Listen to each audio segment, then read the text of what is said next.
Two bros chilling in the hot tub. You the twos and we the ones? Well, you are the biggest two of them all, my dog. That's what you are. You are a giant number two. The Lakers are a first-round exit right now. Yeah, they are. If they face anybody from the level of Minnesota or up, they're done for. Even Houston will knock them out. Minnesota, San Antonio, Houston, OKC knock them out. No But problem. Yannick Conan Niederhauser is playing pretty well for the Clippers now. Anyone who has a competent center, Denver sweeps you. And guess what? If you have a competent center, if you have Mark Williams, Phoenix sweeps you. Hey, why were you on the phone going for Daniel Gafford? A real center who can play basketball. You have to release Deandre Ayton. You have to send him back to the free agency pool because he is a net negative in every way for this team. I don't care about the 16 points a game he's averaging. Let him walk. Get him out of this team. Yo, what's going on, guys? Welcome to a brand new episode of the Two Bros Podcast. As always, I am Bryce, and I am joined by... Hey, I'm Matt. We are doing another episode on Riverside, so once again, let us know what you guys are thinking of the podcast. So, we have a lot, and I mean a lot, of NFL news. You guys, lock it. WWE, NFL, NBA. We're talking a lot of it today. So, first we're going to start with the WWE, because there's a lot less WWE than there is the other stuff, talking-wise. So first is Rhea Ripley wins the Women's Elimination Chamber match and will face Jade Cargill at WrestleMania for the Women's Championship. And they've been going back and forth on social media right now, and I'm hearing reports that all of their beef is legitimate. Yeah, I don't know what to think about this. I feel like Rhea Ripley's great, but she's a little overpushed at this point. I would have loved to have seen somebody a bit younger, someone newer, or an Alexa Bliss. Like, I know she wasn't... There was no real chance she was going to win that, but I feel like someone like Alexa Bliss made the most sense. Rhea Ripley really should have stuck with this tag title reign a lot longer. I think her and Io Sky had a lot of great work they were doing there. So I think if they wanted to create the tag titles to be more dominant and be more impactful, keeping it on them longer. And let's be honest, we know Rhea's probably going to win this match. It is Rhea Hogan at this point. So Jade Cargill's solid reign is going to end a little earlier than it should. All right. For the wrong, my opinion, Bianca Belair should be the winner. Yeah, but Bianca hasn't wrestled since WrestleMania, so who knows when she's going to be back. So Randy Orton wins the Men's Elimination Chamber match after Drew McIntyre interferes and costs Cody Rhodes the match and will face the WWE Champion at WrestleMania. There's a reason why I haven't said who the champion is yet, because we don't know who it's going to be, because Drew McIntyre will defend his WWE Championship on Friday night against Cody Rhodes. Meaning, I think Cody Rhodes versus Randy Orton is going to happen at WrestleMania, because we have to have Cody with a championship. Yeah, to me, I think it feels pretty obvious because they didn't give us Drew versus Jacob Fatu at Survivor, Elimination Chamber. So it feels like it's going to be Drew versus Jacob Fatu at WrestleMania, or Drew versus Nick Aldis. I feel like their best bet would actually be doing a fatal four-way of Drew versus Cody versus Randy versus Fatu. But sadly, I feel like Cody's going to win this title on Friday. Actually, tomorrow, 2 days from now? Yeah. We're recording on a Wednesday, by the way. Sadly, Cody's probably going to win the title, but I do think he'll drop it to Randy at WrestleMania. So Penta wins the Intercontinental Championship from Dominic Mysterio on Monday Night Raw 2 nights ago after Finn Balor stops JD McDonough from helping Dom cheat. Yeah, I feel like this was another bad decision. I think Penta doesn't need it. I really think that Penta would have been better off actually chasing the tag titles with his brother.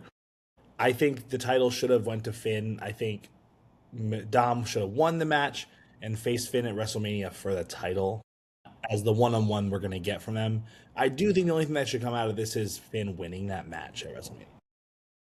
Okay, so that was the WWE portion. Now we're going to move on to most of what we're going to talk about, because there's a lot of NFL stuff. This is like 90% happening soon. So we're going to talk first, because this happened yesterday and surprised everybody, because Pro Bowl center Drew Dahlman has informed the Bears that he is retiring at age 27.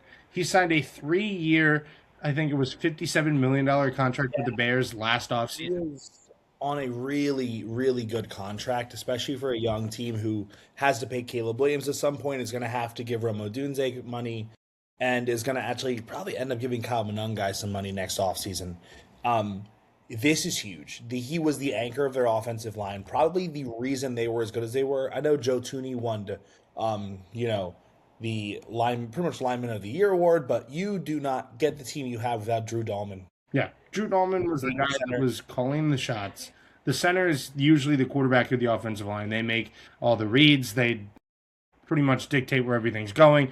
So this is going to be huge. And Caleb Williams, it's going to be a huge loss for the Bears. And I don't know. I read a lot online saying that you're going to see them trying to get Tyler Lindenbaum, but I highly believe he'll end up with the Giants.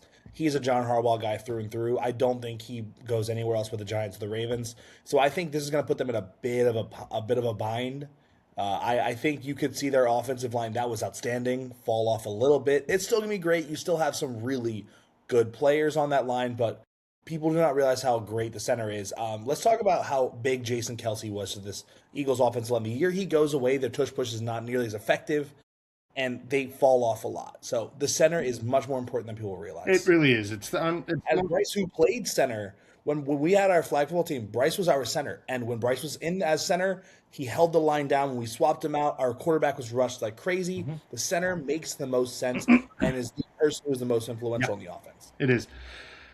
Yeah, no, and I think a lot of people are discounting the value that centers bring. And as you said before, they're the most. It's outside of the left tackle, it's the most important position of the offensive line.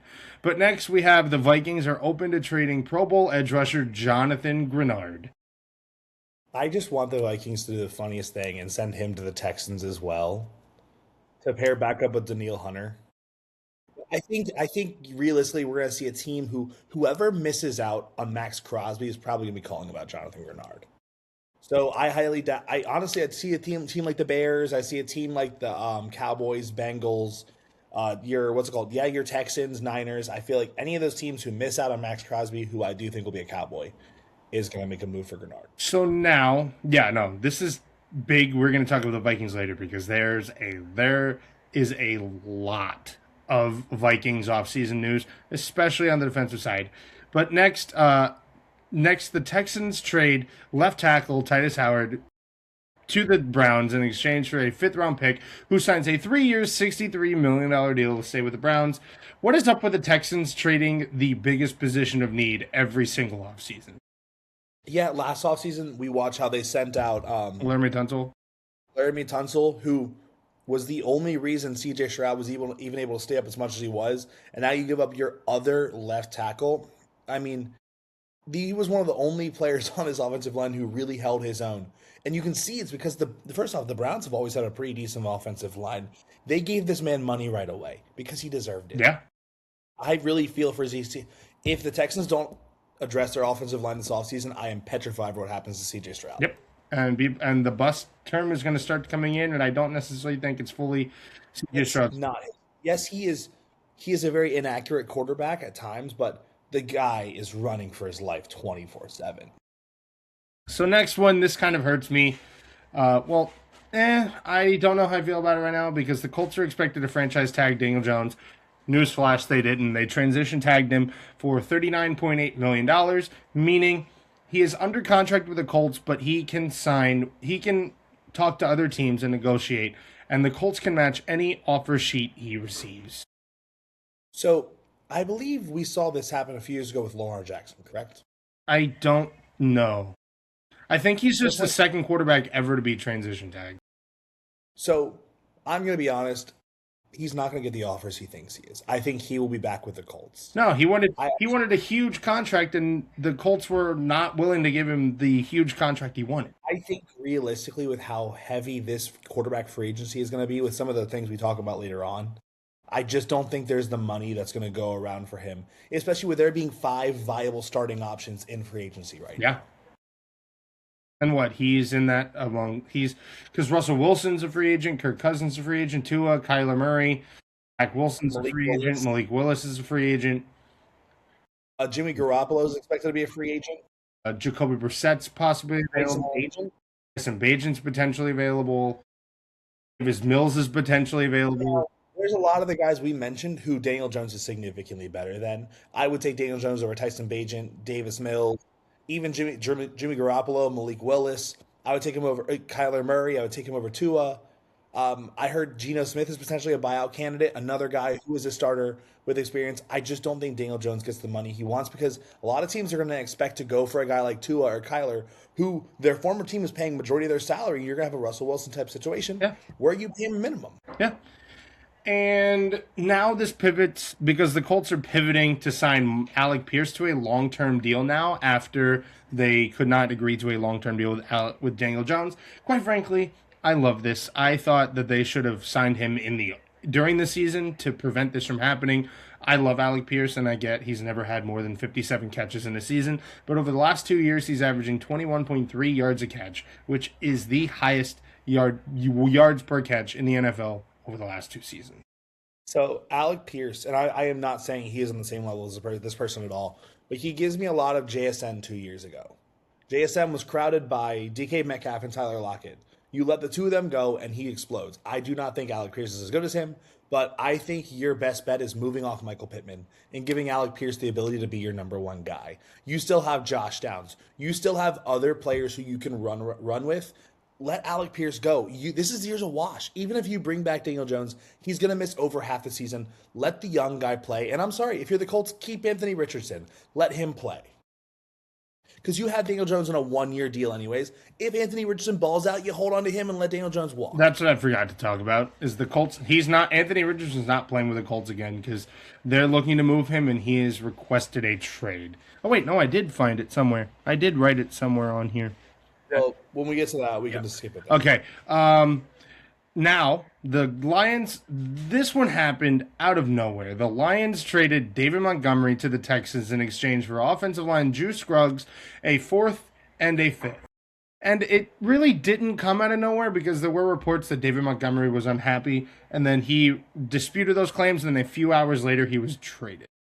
Yeah, I think it's ironic. As a Packers fan, I love this.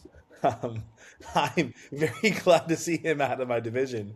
But I think the Texans got a great player, especially if Joe Mixon can come back healthy. This 1-2 punch of him and Joe Mixon, he might be gone, but even if he doesn't come back healthy, you still have a good Woody Marks. I think David Montgomery's a guy who can anchor down your running game, and if you can bring in a decent speedy back alongside of him, you're going to have a field day. Now, guess what? This is no Sonic and Knuckles. Pretty good. Jawar Jordan is pretty good. Yeah. So. This is no Sonic and Knuckles. Jahmyr Gibbs is better than every option that they have available. But, I mean, for a team who struggles to run the ball, getting a guy like David Montgomery is going to really help you a ton. Now, losing your offensive line is going to make his life a lot harder. Yeah. Now, the Titans are trading nose tackle Deandre Sweat to the Jets for edge rusher Jermaine Johnson. This was the first trade of the NFL offseason.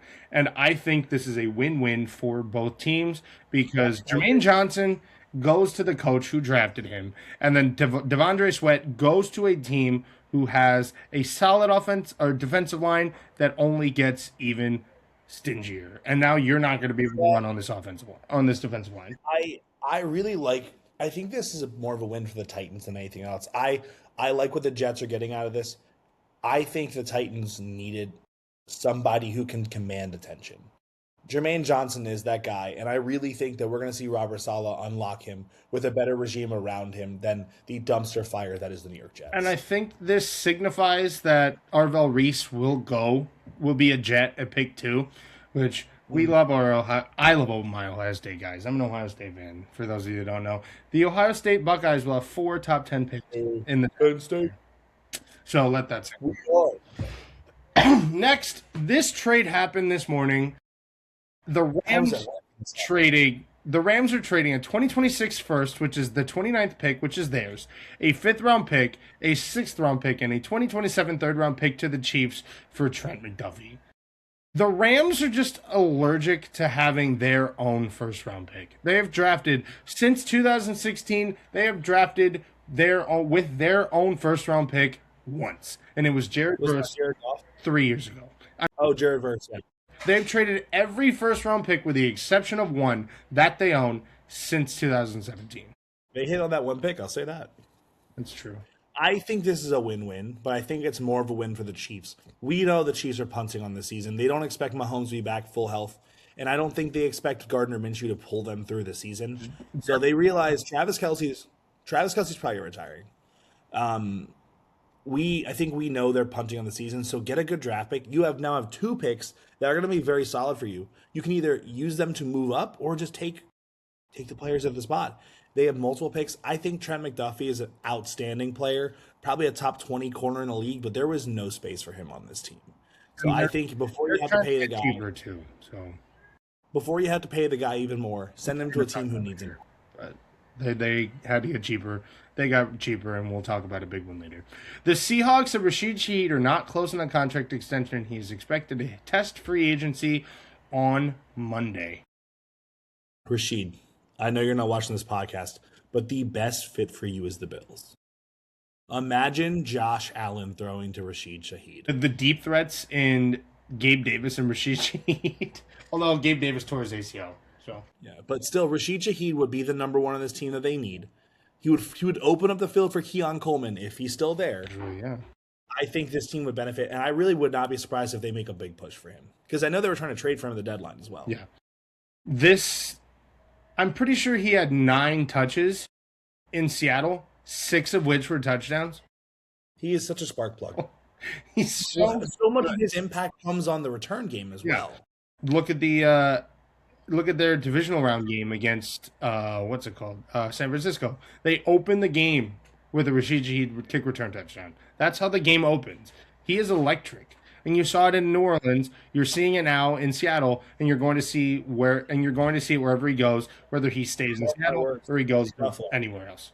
He's going to Buffalo. So next, the Vikings are expected to release Aaron Jones and Javon Hargrave if they can't find trade partners. It will save them $18.65 million. And in also, the Vikings are releasing Jonathan Allen due to salary cap constraints. The Vikings' defensive line just tore apart. They lost 2 defensive tackles. Now they might lose Jonathan Grenard. Aaron Jones is probably gone. Aaron Jones, come home. Come home. Finish out your latter years with a team that gave you your chance and come home. Green Bay's waiting. Because they're probably going to release Josh Jacobs. I don't think so. With them letting Emmanuel Wilson walk, I think that they're going to keep Josh Jacobs. I hope so.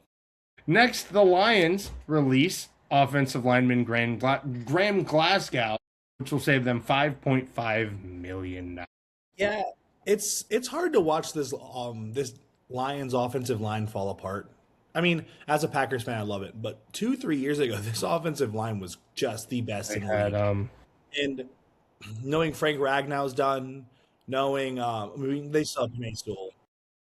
But his offensive line was outstanding, and now it's really just Penei Sewell and a bunch of nobodies.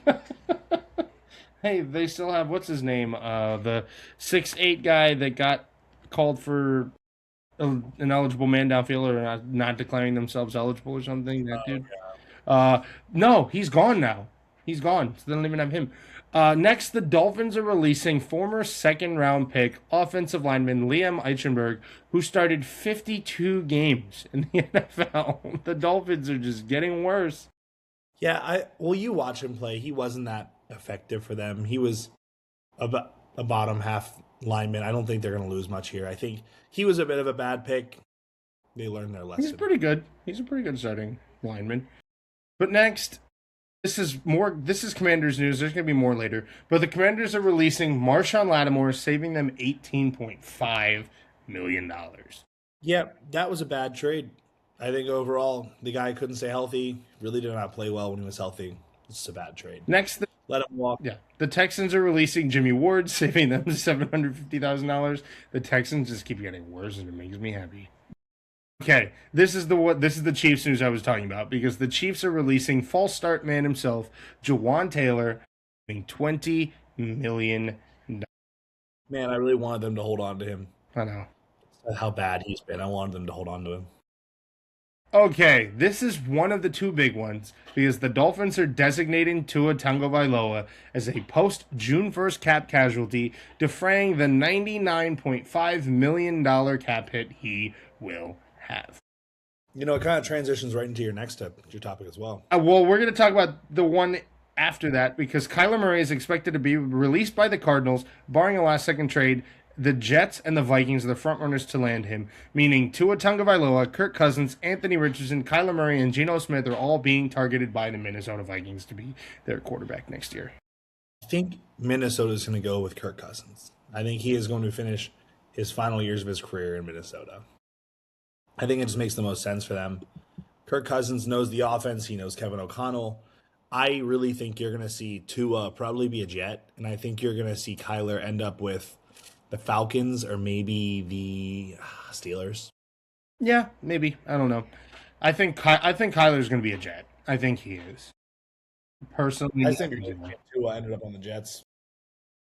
Can you imagine Kyler and Tua both signing with the Jets next year? And they duke it out for who the starting quarterback is? That's just not happening. Alrighty, next the Chargers release guard Mekhi Becton, saving them $9.7 million. Another terrible signing. We're seeing a lot. 2 years ago, or last offseason, had a lot of bad signings, is what we're noticing.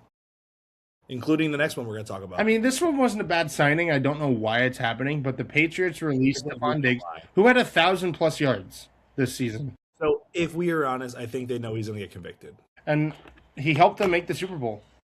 Yes, but he's probably going to get convicted, and they're realizing... Saving them $9 million. He saved them $9 million by getting cut. I think it's because they know he's going to full on, like, he's going to go to prison. That's why. Alrighty. Next, the Steelers are releasing Jonnu Smith, saving the Steelers $7 million. There's another last offseason move that just didn't work out. I'm pretty sure both of the guys that they got from Minkah Fitzpatrick are gone. No, Jalen Ramsey's still there. Never mind. But Breece Hall has been franchise tagged by the Jets while they try to work on a long-term deal. Yeah, I'm sure Chiefs fans are now crying because they thought they were going to get him. Breece Hall, I feel like he's going to be a trade candidate no matter what. I think we kind of know that them giving him a franchise tag is basically saying, hey, give us one more year, and then they're good. I think Breece Hall he's so good. The problem is he's playing on the poverty Jets, so everybody feels bad for him, but he's going to absolutely cook next year. He's going to. He's going to be the big guy for them. He's going to be huge for them. But this one caught everybody off guard because Kenneth Walker will not be given a franchise tag, meaning he will be a free agent once the year starts, and he's probably not going back to Seattle. How do you not give the Super Bowl MVP a contract? The Seahawks are cheap. There's significantly. Do they really believe that much in their backup? I mean, Blake Corum, or what's his name? Zach Charbonnet tore his ACL in the playoffs. So who are they going to have? George Olney is going to be their starter. If you're going to let your Super Bowl MVP walk. Yep. Makes sense. They're going to let him walk. But next one is one that everybody has been wanting, everybody expected, although there were some people expected because the Bengals just would do pull a Bengals and do this. Trey Hendrickson will not be franchise tagged, and he will be a free agent. Good. He is finally free, meaning he can go wherever he... Yeah, he actually posted on his Instagram today saying goodbye to the fans of the Bengal fans. Everybody knew he was gone. Everybody did. I don't think the Bengals fans blame him at all. He wanted a long-term deal, and the Bengals are too cheap to give him some. And now the Bengals, instead of trading him in the regular season and getting something for him, let him walk for nothing, ruining another year of Joe Burrow's prime. And that Shamar Stewart pick is looking rough as well. Yeah, and they drafted Myles Murphy the year before that. Another guy who's just not been good. And Bengals fans, Keldrick Falk is coming to the Bengals. And if you don't like Keldrick Falk, it's because he's a big defensive end, and the Bengals love their big run-stuffing defensive edge rushers. Even though they could really use some help with the linebackers, or their corners, or their safety. Offensive line. Literally anybody besides their defensive tackles. And receivers and quarterback. And even tight ends. I don't know, their corners are pretty good. I think that's their biggest need is offensive line and linebacker. But next, Julian Blackmon re-signs to a 1-year deal with the Saints. That's one that a lot of teams are going to be a little upset by. Julian Blackmon had a really good season. A bit of a resurgence, if you could say, for the Saints. I think a lot of teams were eyeing him as a really cheap contract to get. So him going back to the Saints is going to piss off a lot of teams. One of them being my team. Yeah. So next, The Panthers place exclusive rights free agent tenders on wide receivers Jalen Coker and Bryson Tremaine, meaning they will be playing for the league minimum next year for the Panthers. And a lot of people are mad that Jalen Coker is only getting league minimum money. But Jalen Coker is so good, meaning the only team he could have played for next season is the Panthers. And they will work on re-signing Jalen Coker. Yeah. Nobody else can take him away next year. I also think that in the end of the day, he's a younger guy who is still only produced for one season. We know he's been injured a lot. 2 seasons. I think giving him, I know he only played very well for one, is what I'm saying. Giving him this free agent tender, I think it makes a lot of sense. Bryson Tremaine, another guy who's young. I love him. I think Jalen Coker should be your priority. Keeping him with Ted McMillan. I'm sorry, you could trade Xavier Legette. Yeah, that guy he has fallen in the depth chart below an undrafted free agent like Jalen Coker. He was he was at the Hornets game last night shooting threes during warmups. Xavier Legette. I mean, that's not the end of the world. His jump shot's broken. Yeah, because he's not an NBA player. He's a football player. He's not a very good one, but he's a football player. Alrighty. Next, Sean Tucker will not be tendered by the Bucks and will be a free agent. He had 320 rushing yards and 7 rushing touchdowns last year. He's going to be a great depth piece for somebody. I will say, I think he's going to be someone you're going to see, like maybe the Cowboys, the Chiefs, maybe in the Panthers. Whoever does not land a marquee backup The Panthers is going to need a running back. I'm talking depth. But I think he is going to end up getting a good amount of money from a team who needs depth. I would love to see him go to the Jets and be a backup for Breece Hall. I think they would be a fantastic combo. Although they do have Isaiah Davis and I like Isaiah Davis as a backfield, as a better receiving back. I think Sean Tucker would be a fantastic complement to Kenneth Walker.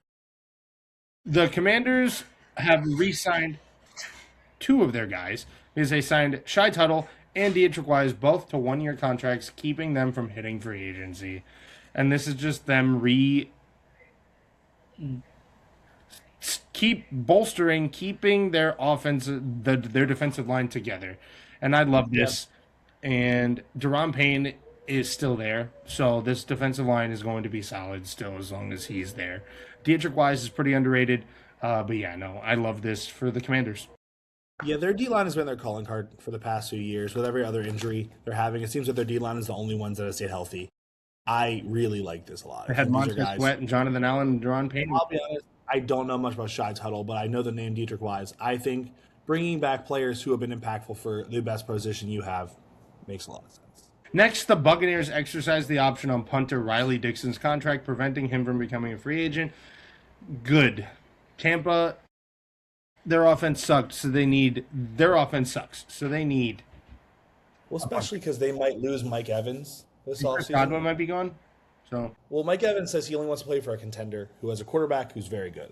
That technically is Tampa Bay. They have a great connection. They are contenders. But I think it's really likely to see him making his way to a Baltimore or a Buffalo. Alrighty. The last NFL news is the Cowboys restructure the contracts of CeeDee Lamb, Dak Prescott, and Tyler Smith to get under the $301.2 million salary. I think the Cowboys need this. They we all know they're trying to make a move for Max Crosby. So restructuring contracts and keeping your better players on a cheaper contract makes sense. I think they're going to land him. I think, while as much as I don't want them to, I'd rather them land him than the Bears. So this is all a move. This is all a move to get Max Crosby, is what it feels like. Yeah, that's a Micah Parsons replacement right there, Max Crosby. I still think Micah Parsons. Is better, but Max Crosby is as close a replacement to Micah Parsons as you. Yeah, you can. If you can walk out with Max Crosby and Quinnen Williams, I feel pretty solid on that. Along with Kenny Clark. I think you... And then they still have, 2 firsts this year? What was that? My laptop. I got news on my laptop. That also, I hate saying it, DeMarion Overshawn, if he comes back healthy, they could have a really scary defense. Mm-hmm. What if Jerry Jones did a good thing? What if this could be a win-win trade? It actually could be. It actually could. You can never call a team who gets Micah Parsons a losers of a trade. That's I'm not going to lie. This is looking pretty good for the Cowboys if they can land Max Crosby. okay. Now we're moving on to the NBA. Okay, so Trae Young was expected to make his Wizards debut 2 nights ago. But before tip-off, he gets ejected before he can play a single minute. Yeah, this is probably the most Wizards thing you could ask for. This is just wild. How does Trae Young, how does this happen? How do you get ejected? It's almost like he didn't want to play. He has more ejections than minutes played. So it looks like his official debut is going to be against Utah tomorrow. So, yeah. Utah, unless he gets ejected before tip-off again. I mean, I think this is probably going to lead to the Wizards winning that game, but that's crazy. I think he's going to be very helpful for the Wizards. I don't think he's going to be a guy who makes them win the next 12 games, 13 games straight, but he's going to give them a few wins that they probably don't want to get for their draft stock. Alrighty. Speaking of somebody that'll help their team, the Nuggets signed Tyus Jones to be their backup point guard. I absolutely love this. The Nuggets' biggest issue they've had is depth, and I think that you need good point guard minutes when Jamal Murray comes off the floor. And Tyus Jones, while he's been struggling this season, I think he is going to be outstanding with this team. I think he's going to be a guy who you look at kind of like Ty Jerome last year with Cleveland, who just makes this backup this backup crew so much better. Yep, and this is a guy who will not turn the ball over. He's very efficient with the ball. He can score if you need him. He's great. He's a great floor general. I love this for the Nuggets. And what I like the most about it is he buys into the selfless basketball the Nuggets play. Their star is a guy who does not mind putting up 30, but will also get 15 assists with it. This is a very selfless organization, a selfless team. He fits in so perfectly with that. Alrighty, next the Grizzlies sign Olivier Maxence Prosper to a new 2-year deal after he got traded. I'm pretty sure he came from the Mavericks. Yes, he came from the Mavericks, and he's been averaging 16 and 8 since he's become a Grizzly.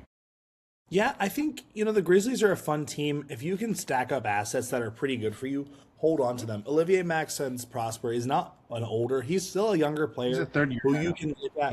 What was that? He's a third-year guy now.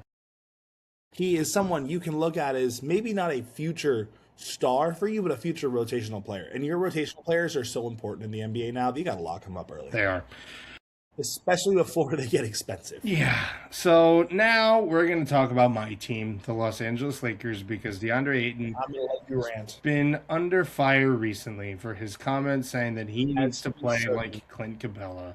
He took offense to it, saying that he's not Clint Capella, and Clint Capella responded by saying he has 2 of the best floor generals of all time on his team right now.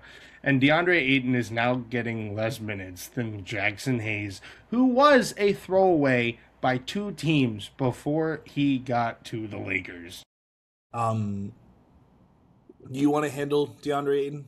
Listen, you guys knew, if you've been following my TikTok for a while, I was the biggest supporter of DeAndre Ayton coming to the Lakers.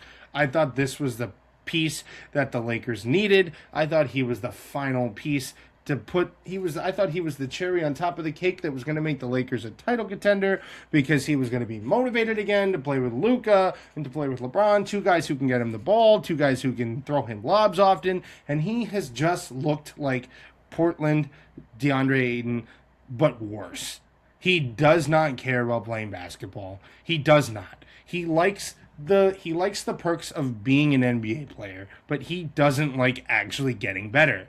And when you take offense to being compared to someone who has been a starting center in the NBA for the last 10 years now and has made almost $300 million by playing a role, you need to look yourself in the mirror and ask, what can I do to help the Lakers win?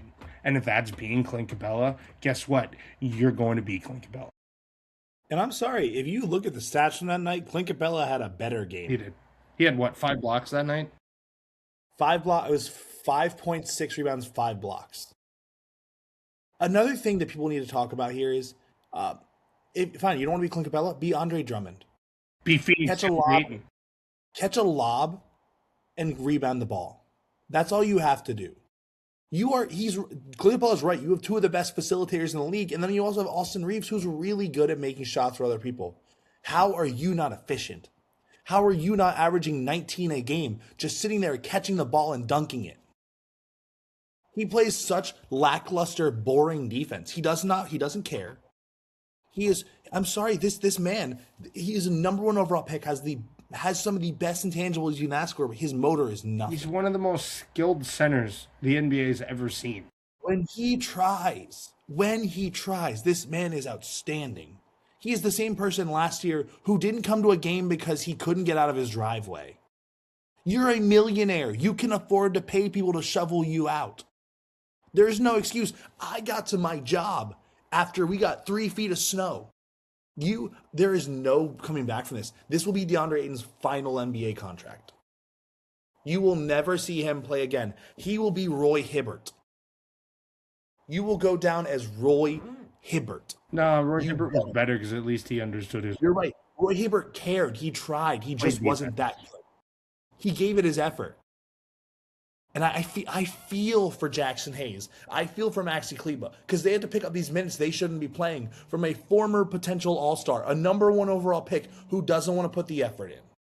And you are making people change the narrative on maybe the fact that the Mavericks won this trade because DeAndre Ayton is playing so bad right now. DeAndre Ayton is making the Lakers and Luka Doncic look like they don't even belong anywhere in relevant discussions for anything. Like, if we can be honest, the Lakers are a first-round exit right now. Yeah, they are. If they face anybody from the level of Minnesota or up, they're done for. Even Houston will knock them out. I don't know if they can get through. I don't know if they can get through what's it called, the Clippers. No, they can beat the Clippers. I'm sorry, Minnesota, San Antonio, Houston, OKC, knock them out. No problem. Yannick Conan Niederhauser is playing pretty well for the Clippers now. So anyone who has a competent center, Denver sweeps you. And guess what? If you have a competent center, if you have Mark Williams, Phoenix sweeps you. Yeah. If you get Daniel Gafford, hey, why were you on the phone going for Daniel Gafford? A real center who can play basketball. You have to release DeAndre Ayton. You have to send him back to the free agency pool because he is a net negative in every way for this team. I don't care about the 16 points a game he's averaging. Let him walk. Get him out of this team. Yeah, no, he is so bad. He is absolutely terrible. And I was the biggest DeAndre Ayton defender once he came to the Lakers, but I can't anymore. I can't.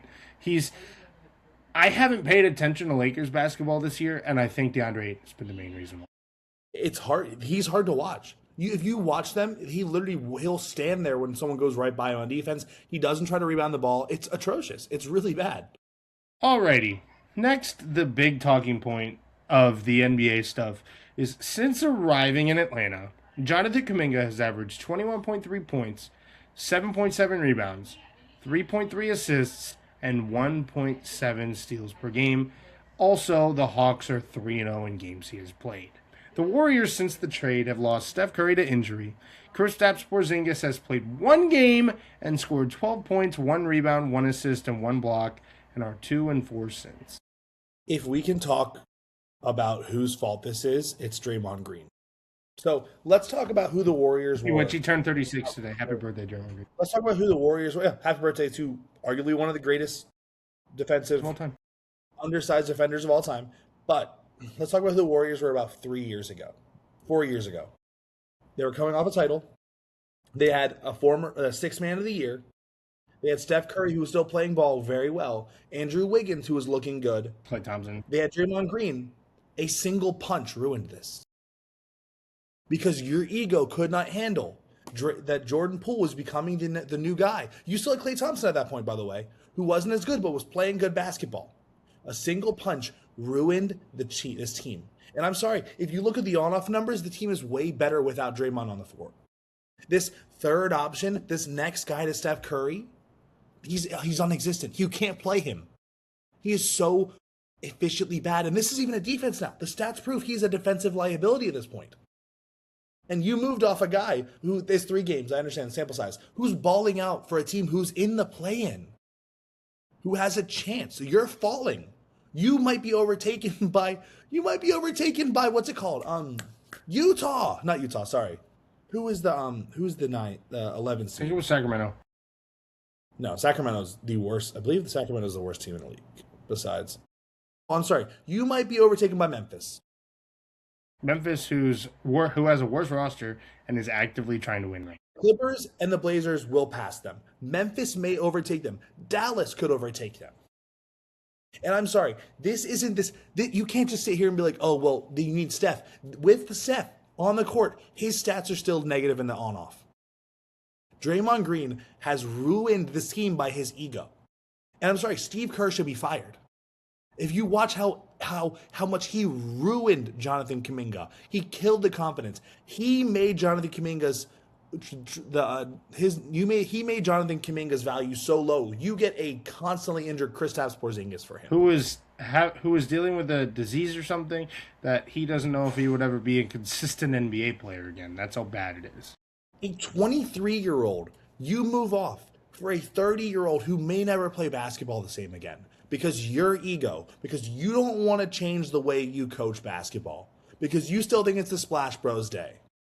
Yeah, your championships were handled by Steph Curry, Klay Thompson, and Draymond Green in their primes. You don't have that anymore. Steph Curry is 37 years old, and he's injured. Jimmy Butler is injured. Kristaps Porzingis can't play, and Draymond Green is a bum.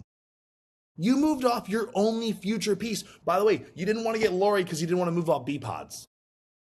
Really, B-Pods is a serviceable backup at best. Moses Moody, who you did move off of, was a serviceable backup at best. You sold so low on Jonathan Kuminga that Hawks fans are saying, thank you, Warriors. And you gave up Buddy Hield, who was an outstanding shooter, who you needed. Guess what? You can't hit threes right now. What do you think Buddy Hield would have done for you? This team is despicable, and they're going to ruin the latter years of Stephen Curry's career because of terrible coaching and terrible management. Mike Dunleavy, fire him. Steve Kerr, fire him. I think we lost Bryce. Hello, you there? You there? Oh, we lost Bryce. That's weird. Uh-oh, I think we're having technical difficulties. I do not know what happened there. But I think what he was trying to say is, this front office is terrible. Yeah, Steve Kerr, this coaching staff is terrible. I'm actually Steve Kerr Bryce right is now relishing off the fact that he stepped in to the most privileged situation a coach has ever been stepped in. Really good for us. We're enjoying it a lot so far. But there are having things we're still Steph, figuring out Clay, and Draymond. But that was actually the entire topics we had. Just in case Bryce can't rejoin, I'll close this out by myself. You guys know what to do. If you enjoyed, leave a like, comment, and subscribe for more. We'll see you all in the next episode. Peace. Yeah, but